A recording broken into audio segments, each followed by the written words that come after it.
প্রধান উপদেষ্টা ডক্টর মোহাম্মদ ইউনূস বলেছেন, মেয়েরা গণ অভ্যুত্থানে তাদের নেতৃত্ব দেখিয়েছে। আজকের নারী সমাজ গণ অভ্যুত্থান পরবর্তী নারী সমাজ, এটা ভিন্ন নারী সমাজ। এই নারী সমাজ শুধু নারীদের নয়, সবাইকেই উজ্জীবিত করবে। তাদের সামনে রেখেই আমাদের নতুন বাংলাদেশ গড়ে উঠুক। মঙ্গলবার 9 ডিসেম্বর সকালে রাজধানীর ওসমানী স্মৃতি মিলনায়তনে বেগম রোকেয়া দিবস 2025 উদযাপন ও সম্মাননা প্রদান অনুষ্ঠানে প্রধান অতিথির বক্তব্যে তিনি এসব কথা বলেন।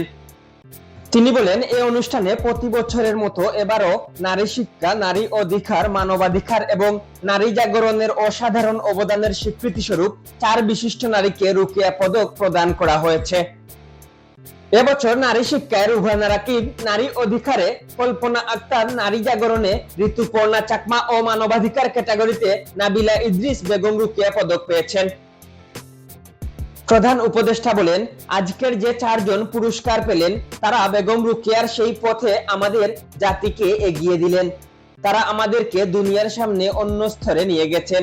তারা শুধু বাংলাদেশের না, তারা সারা পৃথিবীর নেতৃত্ব দেওয়ার মেয়ে। আমরা 100 বছর পার হলেও আরেকজন রোকেয়া সৃষ্টি করতে পারিনি, এটা আমাদের দুর্ভাগ্য। ডক্টর ইউনূস আরো বলেন, বেগম রোকেয়া কোনো কাজ সমাজকে বাদ দিয়ে করেননি, সবসময় সমাজকে নিয়েই করেছেন। 100 বছর আগে রোকেয়া লিখেছেন, নারী কন্যাদের লেখাপড়া শেখাও যাতে সে উপার্জন করতে পারে। সেখান থেকে আমরা শিখতে পারছি না কেন?